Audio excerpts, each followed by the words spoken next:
Shabbat Shalom à tous, bienvenue à l'école de Yeshua. Nous voici donc le 4e Shabbat du 10e mois. Ici vous avez sous les yeux le calendrier juif messianique et nous allons déjà au préalable remettre ce Shabbat à la gloire de l'Éternel notre Dieu, notre Père. Père très saint, nous te rendons grâce dans le précieux nom de Yeshua, ton Fils bien-aimé. Merci Seigneur pour cette journée de Shabbat que tu nous donnes, afin d'être au repos et d'être avec toi, afin d'être enseigné comme toi tu le veux, à la gloire de ton saint nom, au travers de Christ Yeshua, ton Fils bien-aimé. Merci pour cet enseignement que tu vas nous donner ce matin. Que ton nom soit béni, honoré de toujours et partout. Nous voici devant toi, corps, âme et esprit, afin que tu nous instruises, que tu nous façonnes, toi qui nous as rachetés au travers de Christ Yeshua, ton Fils bien-aimé, afin que nous soyons façonnés comme toi tu le veux, avec grâce et vérité, à la gloire de ton saint nom. Nous te rendons grâce dans le précieux nom de Yeshua. Merci pour tout ce que tu vas nous donner ce matin. Nous te rendons grâce dans le précieux nom de Yeshua, ton Fils bien-aimé. Alléluia. Amen. Bienvenue donc à cette 12e paracha.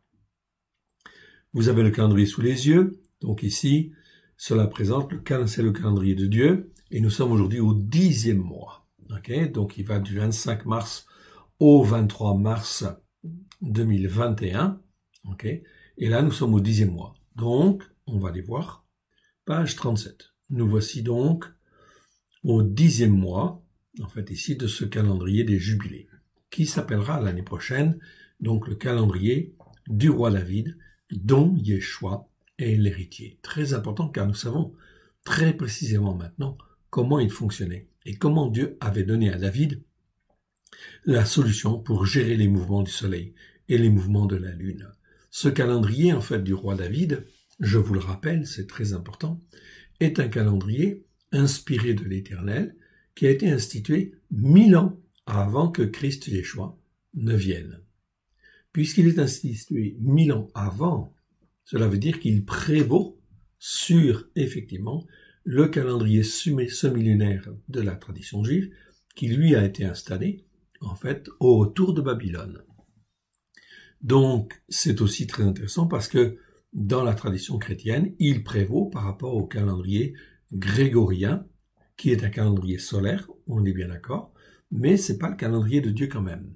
Le calendrier de Dieu inclut les fêtes de l'Éternel, et le seul calendrier qui permette de gérer toutes les fêtes de l'Éternel, toutes les parachiotes, tous les enseignements de Marc, tous les enseignements en fait de la parole de Dieu, semaine après semaine, fête après fête, eh bien le seul calendrier qui convient, c'est un calendrier de type jubilé, qui, pour être plus précis, est en réalité avec la révélation messianique du Messie à venir et le calendrier de David, qui avait été inspiré par le Saint-Esprit à David.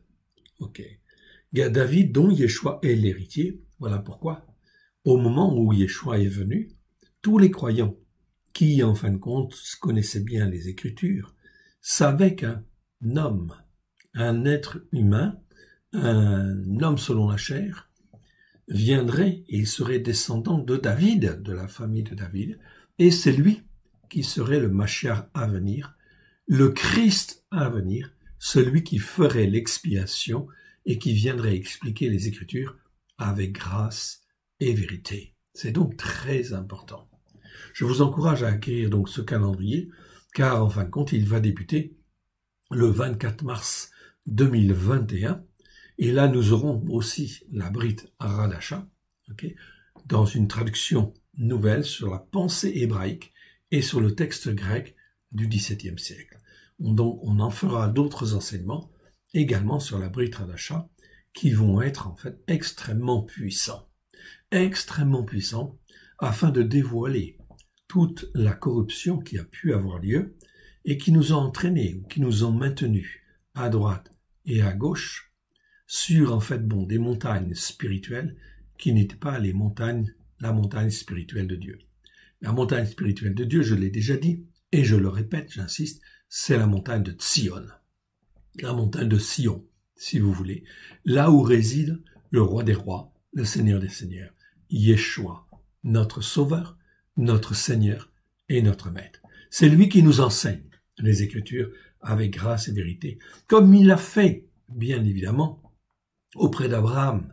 Il était présent auprès d'Abraham. Il était présent auprès de Yitzhak. Il était présent auprès de Jacob. Il était présent au travers, en fin de compte, de la parole de Dieu, tout au long de la parole de Dieu, pour être l'intermédiaire entre Dieu et les hommes. C'est donc très important. Ce qu'il a été, il l'est et il le sera. En fait, il est toujours le même.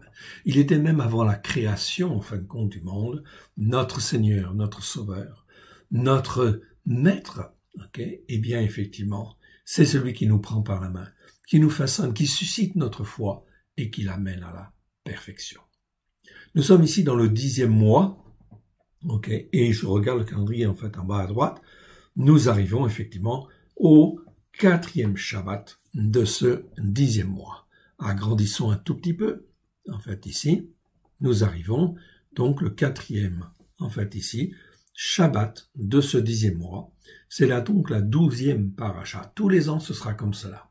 L'avantage de ce calendrier messianique du roi David, dont Yeshua est l'héritier, c'est que les parachutes se trouvent toujours au même endroit. Les fêtes, toujours au même endroit, selon le calendrier de Dieu. C'est donc extrêmement pratique et d'une simplicité biblique quand on a compris. C'est donc très important. Ici, nous allons voir cette 12e paracha, Vayeri, et il vécut. Paracha, c'est Bereshit, Genèse 47-28, à Genèse 50, verset 26. Cela donc termine en fait le livre de Bereshit, de la Genèse. Nous commençons Shabbat prochain avec en fait le livre de Shemot. Il restera 2 mois pile avant le début de la nouvelle année spirituelle. Les Haftarot, Haftara au singulier, c'est 1 Roi, chapitre 2, verset 1-12, 2 Rois, verset 13-14, à 2 Rois 14-23, et également le psaume 67. La Brit Hadacha, la portion en fait du Nouveau Testament, qui est allouée à cette paracha, qui a des correspondances, qui a été défini, découpage qui a été défini au 1er siècle, je vous le rappelle, par tous ceux qui étaient enseignés sur la Torah, les prophètes et les psaumes. C'est Marc 13, verset 32, à Marc 14, verset 9. Nous allons découvrir cela. Je vous le rappelle, nous sommes là le 25e jour, en fait ici, du 10e mois, vous le voyez ici, c'est ce qu'indique en fait le nombre en bas à droite, c'est le 25e jour du 10e mois, et nous sommes là le 16 janvier 2021. Tous les ans, comme le calendrier grégorien est effectivement un calendrier, solaire, il y a très peu de décalage en réalité par rapport au calendrier grégorien, parce que c'est un calendrier solaire. L'Éternel notre Dieu l'avait permis à cause de son Fils, bien évidemment, et de la chrétienté, bien évidemment, qu'il voulait amener sur les racines hébraïques de la foi, mais dans un premier temps, Dieu a permis que ce calendrier puisse être mis en place afin d'homogénéiser les choses qui sont dans le monde, oui bien sûr, afin que les nations du monde puissent être en fait enseignées sur les mêmes choses, avoir le même calendrier. Donc c'est un passage, en fait ici, et Dieu l'a permis, en fait un passage obligé afin de réguler petit à petit les choses.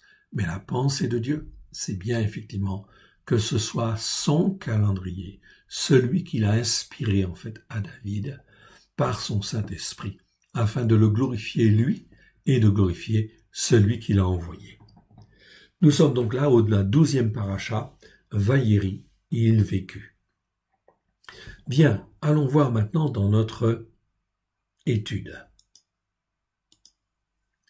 Vous le voyez ici, nous y sommes. Donc nous sommes à la 12e paracha, Vayeri. Vayeri, ça veut dire il vécut. Et il vécut.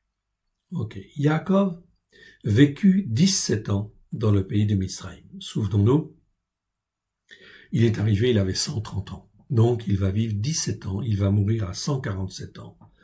Et donc en fait ici, c'est bien ce qui est écrit dans ce verset. Jacob vécut 17 ans dans le pays de Mitzraïm. Et les jours des années de la vie de Yaakov furent de 147 ans. C'est donc en fait bien ici, bien précisé, extrêmement clair, en fait ici. Ces 17 années furent en fait 17 années de joie, de paix, de grâce. Là où en fin de compte, Dieu a voulu bénir Yaakov pour tout ce qu'il avait entrepris, parce qu'il a été vraiment en fin de compte un homme de Dieu par excellence. Et comme le livre de la Genèse se termine, eh bien, en fin de compte, ici, il va mourir et il va donner, en fait, tout un certain nombre d'instructions à ses enfants et il va transmettre, en fait, la bénédiction qu'il a reçue. Bénédiction qu'il a reçue d'Abraham, de Yitzhak, et c'est Yaakov qui l'a maintenant, et il va la transmettre à son fils Yosef, à un de ses fils. Mais pas n'importe quel de ses fils, à Yosef, bien évidemment. Ok, on va voir pourquoi, et c'est très important. Lorsqu'Israël approcha du moment de sa mort, il appela son fils Yosef. Il a donc 147 ans. Petite remarque en fait ici, puisqu'il a 147 ans. Yosef, vous voyez le petit C, Yosef est né quand Yaakov avait 91 ans. Cela veut dire que Yosef a aujourd'hui, en fait ici, donc 56 ans, en fait ici. Faites le calcul vous-même, vous verrez bien, en fait ici. Ça correspond. Le plus âgé de ses frères, Réhouven, a 14 ans de plus, car la plupart des enfants, en dehors de Benjamin, des frères et sœurs de Yosef, sont nés dans un espace de 14 ans. Donc, si en fait Yosef a 56 ans, le plus âgé de ses frères, Réhouven, a donc 70 ans, en fait ici, à ce moment-là. Tous ses frères sont entre 56 et 70 ans, tout simplement. Ça vous donne une petite indication, en fait ici, tout simplement, par rapport à leur vie. C'est donc très important. Verset 29. Lorsqu'Israël approcha du moment de sa mort, il appela son fils Yosef et lui dit, « Si j'ai trouvé grâce à tes yeux, mets je te prie ta main sous ma cuisse et use envers moi de bonté et de vérité. » J'agrandis un petit peu. Voilà. Et de vérité. Ici, bonté, c'est le mot chesed. Chesed, je vous l'ai déjà montré, et vous le retrouvez en fait ici. Ce mot, en fait, chesed, est traduit de différentes manières dans les Bibles françaises. C'est un mot qui existe 246 fois dans 240 versets. C'est parfois traduit par bonté, c'est la meilleure traduction, parce que cela exprime la bonté de Dieu à l'égard des hommes. L'attention de Dieu à l'égard des hommes, cette attention est empreinte de bonté, de miséricorde, oui aussi, de grâce, d'amour, Mais ce mot-là est parfois traduit d'une manière un petit peu curieuse, reproche, honte, crime en fait aussi, souvent en fin de compte par miséricorde. Mais c'est pas le sens principal. Le sens principal, c'est la bonté, mais bonté miséricordieuse, vis-à-vis de l'homme, vis-à-vis de l'être humain, en fait ici. De l'homme qu'il a créé et qu'il veut instruire, façonner, afin qu'il puisse devenir un homme mature, un homme déterminé, formé, façonné par sa parole à la gloire de son saint nom. Il n'y a pas 36 manières d'être éduqué et d'être formé. Pour être éduqué et formé, il faut bien sûr avoir des enseignements. Il faut apprendre tout un certain nombre de choses et cela se fait au cours de notre vie, oui bien sûr, comme cela s'est fait avec Abraham, comme cela s'est fait avec Yitzhak, comme cela s'est fait avec Yaakov, comme cela s'est fait avec Yosef. Voilà pourquoi Dieu use de bonté envers les hommes, dans le but de toujours les interpeller, mais aussi de les façonner, de les instruire, au travers de celui qui s'appelle la parole de Dieu, c'est bien sûr Yeshua, évidemment lui-même, parce qu'il est la parole de Dieu, pleine de grâce et de vérité. Nous le savons, en fait, ici, Jean nous le rappelle dans son évangile, et nous le rappelle, en fait, aussi dans tous ses épîtres et également son apocalypse. Cela souligne la bonté miséricordieuse de Dieu, pleine de grâce et de vérité, envers, en fait, l'homme. Elle durera toujours. C'est pour celui qui y croit. Elle atteint jusqu'aux nuées, ainsi qu'il est écrit dans le psaume 36, verset 6. L'Éternel, Éternel, ta bonté, là c'est bien traduit, pas de problème, atteint jusqu'aux cieux et ta fidélité jusqu'aux nues. En réalité, c'est pas fidélité ici, je crois pas, ça doit être vérité en fait aussi. Ou comme dans le psaume 57, verset 11, car ta bonté atteint jusqu'aux cieux et ta fidélité jusqu'aux nues. C'est donc très important. Ici, en fin de compte, on te dit en fait aussi, dans les traductions françaises, use envers moi de bonté et de fidélité. Non, ici le mot c'est émet. Émet, ça veut dire en fin de compte vérité. Vous l'avez là. Vous avez un exemple. Cela apparaît en fait à l'écran. Vous pourrez donc faire pause si vous le voulez. Vous avez là donc tout un certain nombre de versets. Le mot en fait émet existe 127 fois dans 125 versets. C'est un nom masculin, numéro Strong 0571. Cela veut dire vérité. Dieu est un Dieu de vérité. Okay. On parle toujours de la vérité. Psaume 25, verset 5. Fais-moi marcher dans ta vérité. Ok, c'est bien. Ok. Dans le proverbe 23, 23, acquiert la vérité. Ok. Donc ça, c'est très important. Tout ce qui est vrai devant Dieu, nous devons l'acquérir. Faire cela, que ce soit dans nos cœurs et dans nos vies, à la gloire de l'Éternel. Ce mot, certains traducteurs le déforment et disent fidélité à la place. Comme dans Genèse 47, verset 29, c'est celui que nous sommes en train de dire, où il est dit « Use envers moi de bonté et de fidélité. Ne m'enterre pas en Égypte. » Ok, c'est vrai qu'on peut comprendre, de traduire par fidélité, mais il y a un autre mot en hébreu pour parler de fidélité de foi, c'est « émouna ». Alors, il ne faut pas confondre. Sinon, après, eh bien, effectivement, ça fait de la confusion dans le cœur et l'esprit, en fin de compte, des croyants. Alors, quand c'est émet, il faut traduire par vérité. Quand c'est émouna, il faut traduire par foi ou fidélité. Ça, on est d'accord. Donc, on sera, en fin de compte, dans nos traductions très proches, en fin de compte, de l'hébreu, et en fait, nous recalerons les choses. Ainsi, ici, Yaakov dit à Yosef, et use envers moi de bonté et de vérité. Sois franc, sois clair, et sois en fin de compte sans ambiguïté. Ok, fais preuve de vérité. Ça va conduire à la fidélité, on est d'accord. Ok, mais le mot, c'est vérité. Donc, disons vérité. Ne m'enterre pas en Mitzraïm. Ok, Yaakov était parfaitement conscient, en fait, ici, des promesses de l'Éternel, et il était héritier des promesses faites à Abraham, Yitzhak, et elles sont venues sur Yaakov. C'est pour ça que Yaakov veut être enterré sur la terre d'Israël. Oui, bien sûr, près, en fait, de ses pères, près d'Abraham, ok, près de Yitzhak, c'est là qu'il veut être. Et il sera conduit, en fait, là, et il sera enterré là, dans la caverne de Macpéla. Vous vous souvenez. Verset 30. Quand je serai couché avec mes pères, tu me transporteras hors de Mitzraïm, parce que je ne veux pas rester dans un pays, en fait, idolâtre. Et ce n'est pas, en fin de compte, ma terre. Ramène-moi donc, ramène mon corps, en fait, dans le pays de Canaan. Et tu m'enterreras dans leur sépulcre, ok, auprès de mes pères. Yosef répondit, je ferai selon ta parole. À partir du moment où Yosef dit ça, eh bien, il va le faire.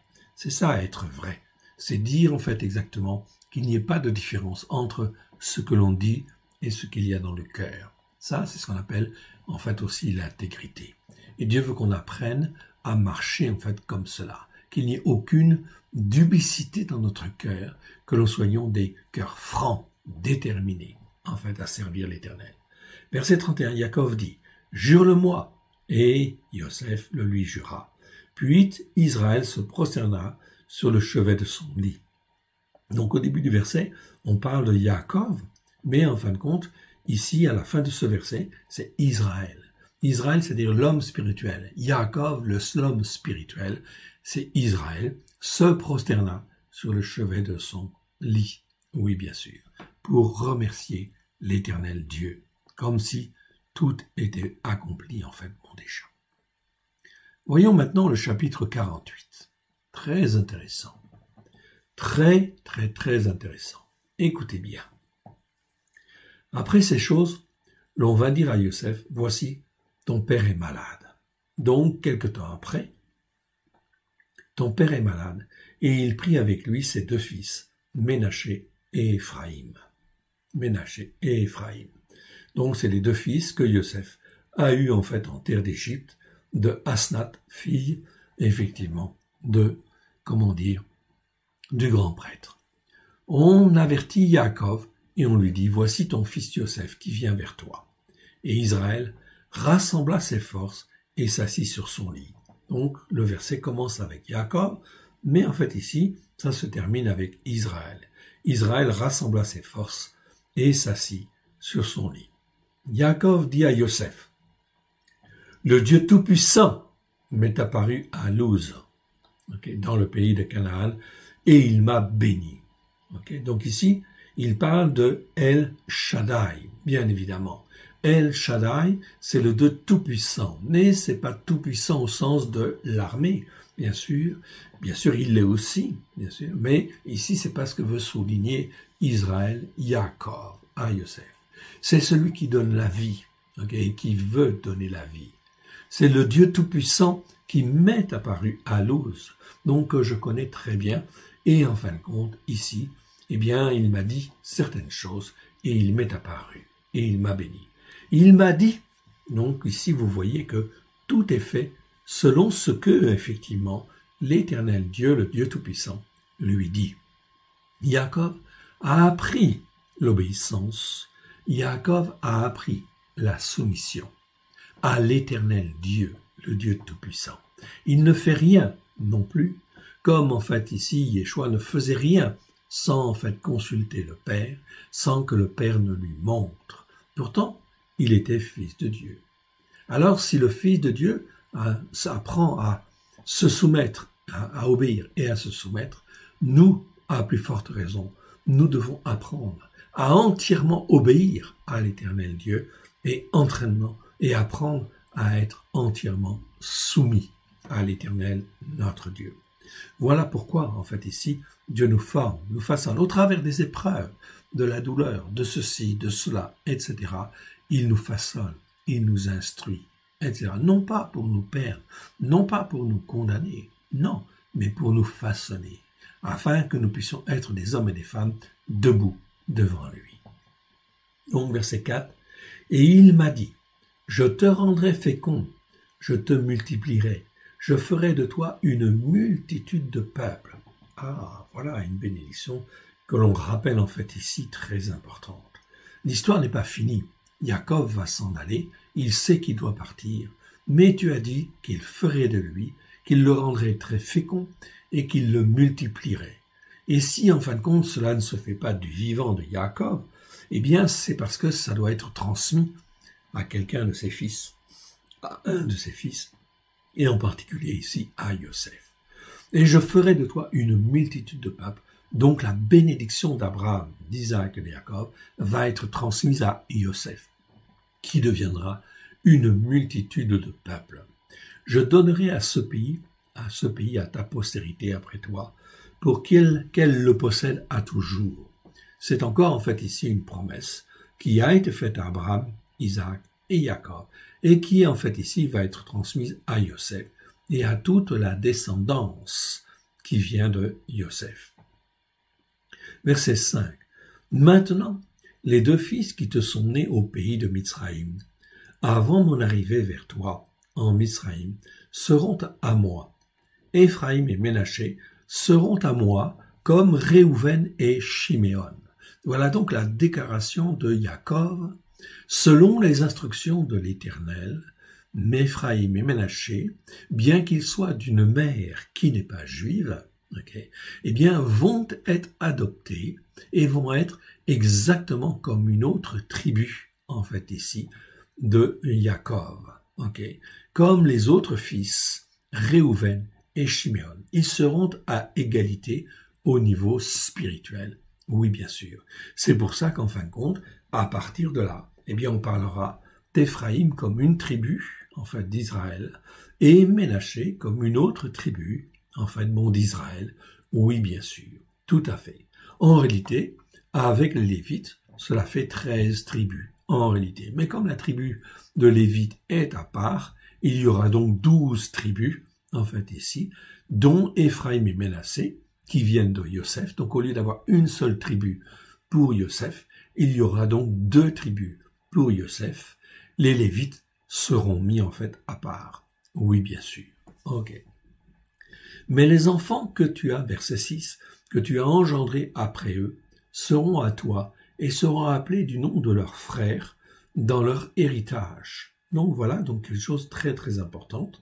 Ce seront donc les héritiers de Yosef, oui bien sûr, héritiers d'Éphraïm ou héritiers de Ménassé, Ménaché, en fait ici. À mon retour de Padam, Rachel mourut sur la voie auprès de moi, dans le pays de Canaan, à quelque distance d'Éphrata. Éphrata, ça veut dire lieu de fécondité. Et c'est là que je l'ai enterré, sur le chemin d'Éphrata, qui est Bethléem. C'est une allusion à quoi? À la naissance, bien sûr, en fait ici, de Binyamin.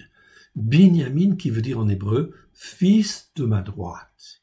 C'est en fait ici prophétique, bien évidemment, car le fils de la droite de Dieu, Yeshua en l'occurrence, naîtra bien sûr à Éphrata, en fait près de Bethléem, en fait ici, ou à Bethléem, puisque ces deux villes sont jointes, en fait ici. Éphrata et Bethléem. Donc Éphrata, c'est le lieu de fécondité, c'est-à-dire qu'on est en train de dire au niveau prophétique qu'au travers de Christ, eh bien effectivement, il y a une bénédiction qui va s'accomplir pleinement, non seulement pour les Juifs et les 10 tribus d'Israël notamment, qui sont dispersés parmi le monde, mais aussi pour tous les peuples qui sont sur la terre. Cela va se réaliser au travers de Christ. C'est donc un clin d'œil prophétique, bien évidemment, à ce qui va venir, en fait, plusieurs siècles plus tard. Quand on dit plusieurs siècles plus tard, ici nous sommes dans les années, on va dire en fait 1800, par là, 1700, 1800, ok? Eh bien, effectivement, cela aura lieu, en fait, ici, vers les années 0 de notre calendrier. En fait, ici. Pas tout à fait 0, mais -6, puisque Yeshua est né, en fait, en -6. Ok. C'est là ce que je l'ai enterré sur le chemin d'Éphrata, qui est Bethléem. Bethléem, ça veut dire la maison du pain, en fait, ici. Donc, Yeshua, il fallait qu'il naisse. Il est le pain de Dieu, bien sûr. Donc, il est, en fait, né dans la maison du pain. En fait, ici, du pain de Dieu, Bethléem. Beth, ça veut dire maison, Lérem, ça veut dire le pain. Israël regarda les fils de Yosef et dit, qui sont ceux-ci?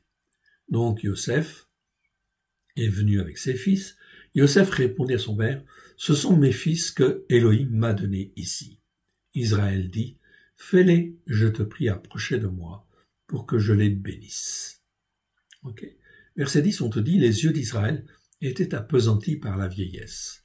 Donc, il ne voyait plus très très bien, semble-t-il, mais il fait pleinement la volonté de l'Éternel Dieu. Et évidemment, tout ce qu'il fait, il le fait selon la volonté de Dieu. La Bible dit, il ne pouvait plus voir. Donc physiquement ici, il ne s'agit pas d'un aveuglement spirituel, il s'agit bien ici d'un aveuglement physique, en fait ici. Yosef les fit approcher de lui, et Israël leur donna un baiser et les embrassa. Donc il les accueille. Il accueille ses deux fils en fait de Yosef, Éphraïm et Manassé. Il leur donne un baiser, il les embrassa, en fait ici. Israël dit à Yosef, je ne pensais pas revoir ton visage, et voici que Elohim c'est un Dieu pluriel, me fait voir même ta postérité. Yosef les retira des genoux de son père, et il se prosterna en terre devant lui. Donc, il honore son père, bien évidemment, et il se prosterne en fait devant lui. Puis Yosef prit ses deux fils, il prit tous deux. Éphraïm, il le met en fait à sa main droite de Yosef. Je vais imaginer que je suis Yosef. Donc il prend de sa main droite Éphraïm, et en fait de sa main gauche Ménaché, et en fin de compte, il les amène face à Yaakov. Yaakov est dans l'autre sens. Donc, en fait ici, eh bien, ce qui va se passer, c'est qu'en fait ici, Ménassé est en face de la main droite de Yosef, et en fait Éphraïm en face de la main gauche, la main droite de Yaakov, et en fait Éphraïm en face de la main gauche, en fait, de Yaakov. Ok, c'est bien ce qui se passe. Yosef les prit tous deux, Éphraïm de sa main droite, à la gauche d'Israël, pour être à la gauche d'Israël, et Ménaché de sa main gauche à la droite d'Israël, puis il les fit approcher de lui. Donc il les approche, Yosef les approche, ses deux fils de Yaakov. Israël étendit sa main droite, donc il prend sa main droite, et la pose en fait non pas sur Ménassé, mais en fait il la posa sur la tête d'Éphraïm, qui était le plus jeune. Et il posa sa main gauche sur la tête de Ménaché. Ce fut avec intention, l'Écriture dit très clairement, ce fut avec intention qu'il posa ses mains ainsi, car Ménaché était le premier-né, donc normalement, ça aurait dû se faire comme cela. Main droite sur la tête de Ménaché, mais non. En fait, ici, Dieu dit, non, tu vas mettre ta main droite sur, effectivement, Éphraïm, et ta main gauche sur Manassé. C'est prophétique, bien évidemment, c'est un signe, en fait, ici, qui est très important. Il les fit approcher de lui. Verset 14. Israël étendit sa main droite et la posa sur la tête d'Éphraïm, qui était le plus jeune, et il posa sa main gauche sur la tête de Ménaché. Ce fut avec intention qu'il posa ses mains ainsi, car Ménaché était le premier-né. Il bénit Yosef et dit, et là, regardez bien ce que, en fait, ici, Yaakov dit. C'est très, très, très important. Et c'est pas bien traduit dans nos Bibles, en français. Il bénit Yosef et il dit que à Elohim, donc il utilise bien le mot à Elohim ici, ok, d'une manière très claire. Donc ça veut dire le seul Dieu unique et vrai, le Dieu d'Abraham, d'Isaac, de Yaakov, ok, le Dieu de Yosef aussi, ok, le Dieu en fin de compte de David, le Dieu de Moshe, en fait ici, mais aussi le Dieu des prophètes et le Dieu de Yeshua, c'est à Elohim. C'est le seul Dieu unique et vrai. C'est très important cette appellation, elle est fondamentale. Voilà pourquoi, en fait, il convient de savoir si en fin de compte Dieu, notre Dieu, celui que nous avons sur la terre, est-ce bien à Elohim, le seul Dieu unique et vrai, comme ce fut le cas pour Abraham, Israël et Jacob. Il bénit Yosef et dit que à Elohim, en présence duquel ont marché mes pères, Abraham et Yitzhak. Donc ici, Yaakov confirme que Abraham, Yitzhak connaissaient très très bien à Elohim. Et que à Elohim m'a conduit depuis que j'existe jusqu'à ce jour. Donc ici, il reconnaît aussi que à Elohim est son Dieu. Et qu'il l'a conduit, en fait, jusqu'à ce jour. Et regardez le verset 16. Et que l'ange qui m'a délivré de tout mal bénisse ses enfants. Quel est cet ange qui m'a délivré de tout mal? Ange en hébreu, c'est malach, tout simplement. C'est l'envoyé de Dieu. Ici, le mot ange, en fait, ici, très important, ça vient du verbe gaal. Vous l'avez là. Ok. Gaal, en fait, ici, qui est conjugué, en fait, d'une certaine manière, ça veut dire, en fait, acheter, racheter. L'ange, en fait, ici, on te parle de l'ange qui m'a racheté de tout mal. Okay. Ou encore, on pourrait le traduire d'une manière plus précise, l'ange rédempteur. Car ce mot, ce verbe, lorsqu'il est conjugué, en fait, ainsi, dans, en fait, les prophètes, il est bien traduit justement par rédempteur.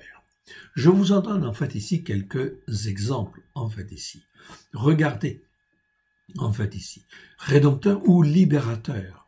Dans le psaume 19, verset 14 ou 15 selon les versions, reçois favorablement les paroles de ma bouche et les sentiments de mon cœur, ô Éternel, mon rédempteur, mon rocher et mon libérateur. Ici, on te parle d'un libérateur, mais en réalité, on devrait mieux traduire par mon rédempteur. Conformément à ce que les prophètes nous disent, car dans Ésaïe 44, verset 24, c'est bien écrit, ainsi parle l'Éternel, ton Rédempteur, celui qui t'a formé dès ta naissance. Tout cela, ces verbes-là, ici, ce verbe-là, conjugué de cette manière-là, au cas inaccompli, eh bien, en fin de compte, la plupart du temps, c'est traduit par l'ange rédempteur. Et qui est l'ange rédempteur qui était à côté de Abraham, à côté de Yitzhak, et à côté, en fait, de Yaakov, il le dit bien là, l'ange qui est, en fait, l'ange de la rédemption. En fait, ici, c'est Yeshua lui-même, bien évidemment. Donc, on va continuer ici dans Ésaïe 47, verset 4. Ok? Eh bien, il est bien dit ici, notre Rédempteur, c'est celui qui s'appelle l'Éternel, des armées, c'est le Saint d'Israël. Encore un autre exemple, Ésaïe 59, verset 20, un Rédempteur viendra de Sion, pour ceux de Jacob qui se convertiront de leurs péchés, dit l'Éternel.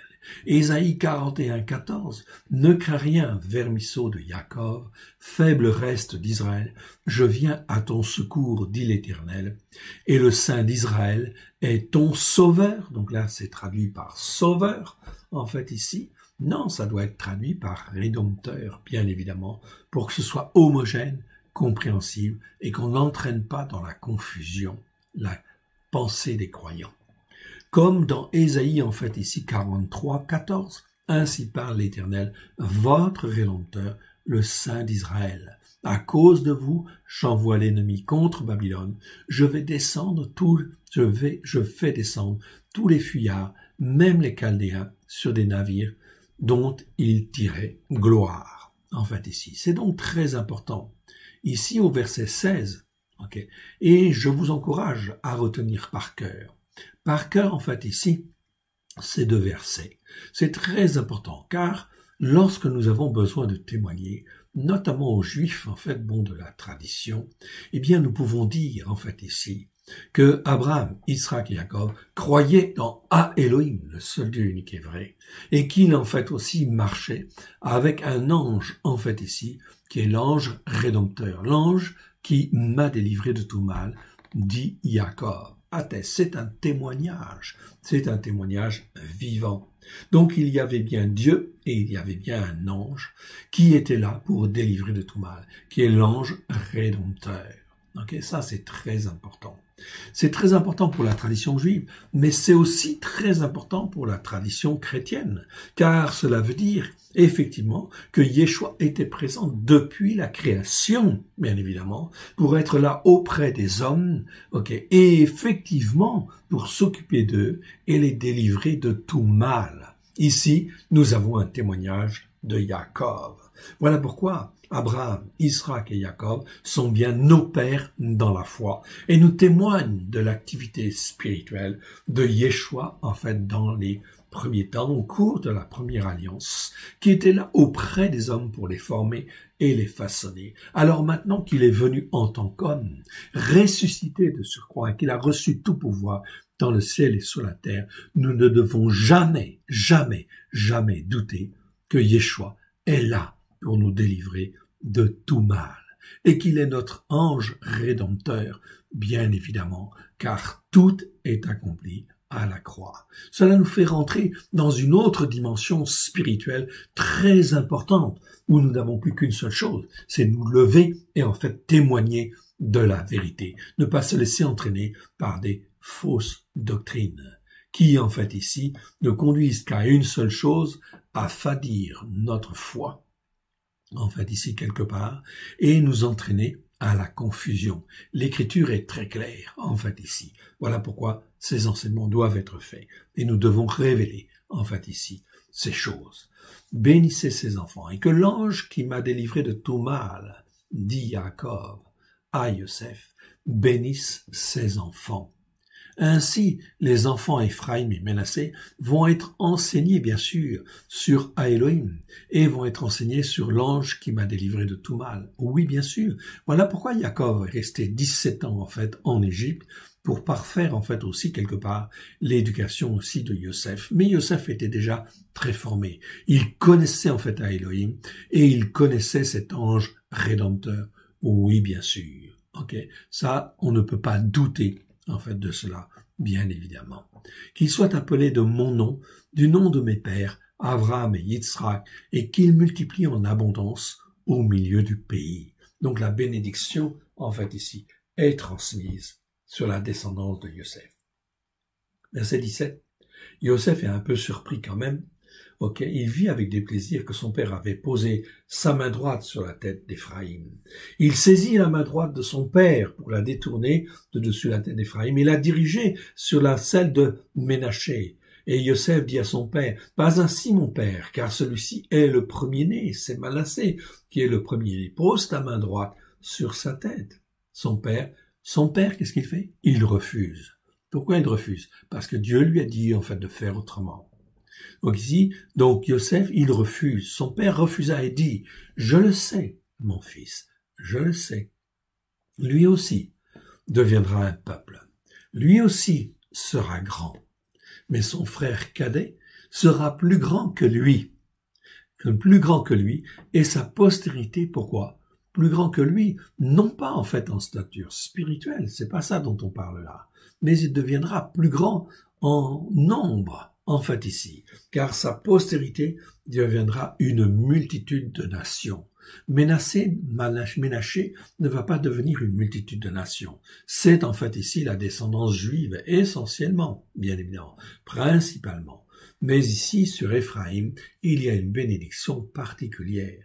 C'est que toutes les nations qui sont rachetées par Christ, sont greffées sur la racine d'Israël, notamment au travers d'Éphraïm.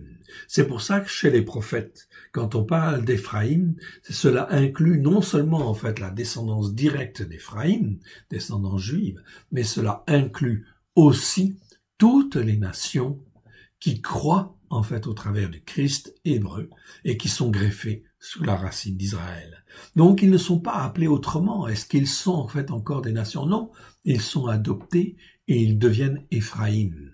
Donc comme ils deviennent Éphraïm, effectivement, en fait ici, ils sont une tribu à part entière, mais une tribu nombreuse. Pourquoi? Parce qu'il y a là une multitude de peuples. Voilà pourquoi la bénédiction qui se réalise au travers de Christ, Yeshua, Paulos va insister. Il n'y a pas de différence entre le juif et le non-juif en ce qui concerne la bénédiction. Elle est répartie, en fait ici, sur toutes les nations, comme elle est répartie sur les Juifs. C'est en fait la bénédiction d'Éphraïm et de Ménaché, en fait ici.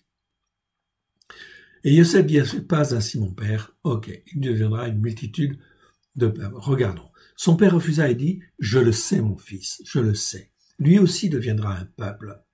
Lui aussi sera grand, mais son frère cadet sera plus grand que lui, et sa postérité deviendra une multitude de nations. Il les bénit ce jour-là et dit, c'est par toi qu'Israël bénira, en disant que Élohim te traite comme Éphraïm et comme Ménaché, et il mit Éphraïm avant Ménaché, bien évidemment. Donc ici, c'est très important, cette bénédiction. Fondamentale. Voilà pourquoi est-ce que les gens des nations doivent faire le Shabbat, doivent faire les fêtes de l'Éternel. La réponse est évidente, oui, bien sûr. Ils doivent apprendre en fait à le faire. Pourquoi? Parce que c'est une question de témoignage. Témoignage et d'appartenance, en fait aussi, à Israël. Et en fait d'appartenance à cette bénédiction pour recevoir cette bénédiction pleine et entière au travers d'Éphraïm, bien évidemment. Et dans les prophètes, il est bien dit que l'Éphraïm sera effectivement, en fait, le bois d'Éphraïm sera joint au bois de Juda, afin qu'il ne puisse faire qu'un seul peuple. Cela veut dire que la chrétienté, Dieu va bousculer en fait les choses, et Dieu va bousculer aussi la tradition juive, afin de rassembler en fait Juda et Éphraïm, en un seul peuple. Une seule nation. Voilà pourquoi nous allons traverser des événements extraordinaires. Donc nous ne devons pas regarder à la difficulté de ces événements, mais regarder qu'au travers de ça, Dieu est en train de façonner quelque chose de glorieux, non seulement pour Israël, mais aussi pour toutes les nations qui croient et qui acceptent, en fait ici, Abraham, Yitzhak et Jacob comme pères de la foi. Et non pas Constantin, et non pas les pères de l'Église, non, en fait ici, bien évidemment. Voilà pourquoi, en fin de compte, nous avons un choix à faire. Et en fait ici, c'est à nous de savoir ce que nous voulons faire. Est-ce que nous voulons être déterminés dans en fait les voies de Dieu? Ok. Verset 20. Il les bénit ce jour-là et dit, c'est par toi qu'Israël bénira, en disant que Elohim te traite comme Éphraïm et comme Ménaché. Et il mit Éphraïm avant Ménaché. Verset 21. Israël dit à Yosef, voici, je vais mourir, mais Elohim sera avec vous, et il vous fera retourner dans le pays de vos pères. Donc ici, Yaakov sait très bien qu'il va mourir, que les enfants d'Israël vont rester un certain temps, en fait, en Égypte, mais qu'ils vont retourner à un moment donné. Ce sera, en fait, ici, plusieurs siècles plus tard. En fait, ici, dans la tradition juive, on considère que l'exode en Égypte a duré 210 ans, mais les Écritures disent 400 ans. 430 ans même, en fait, dans les actes des apôtres, en fait, ici. Donc, si c'est 430 ans, eh bien, très bien. Ça correspond, en fait, très, très bien. En fait, dans la tradition juive, on dit 210 ans. Entre 210 ans et, en fait, 430 ans, il y a 220 ans d'écart. Voilà pourquoi le calendrier juif de la tradition est en retard, quelque part, parce qu'aujourd'hui, il affiche 5781. Mais si vous rajoutez 220 ans, en fait, le gros décalage, la principale, eh bien, vous arrivez en fait à 6000. Oui, bien sûr. Ça veut dire que nous sommes à la fin du 6e jour. Donc, le 7e jour approche. Oui, bien sûr. Il y a d'autres petites erreurs. Donc, en fait, on ne sait pas exactement où on en est des 6000 ans, mais en fait, on le saura. Et le Seigneur nous montrera. Ce sera pour bientôt. Verset 22. Je te donne de plus qu'à tes frères une part que j'ai prise de la main des Émorites, des Amoréens, avec mon épée et avec mon arc. Voilà donc en fait ici quelque chose donc de très très très important en fait ici. Nous avons terminé le chapitre en fait ici 22 en fait ici. 48 au verset 22. Nous allons donc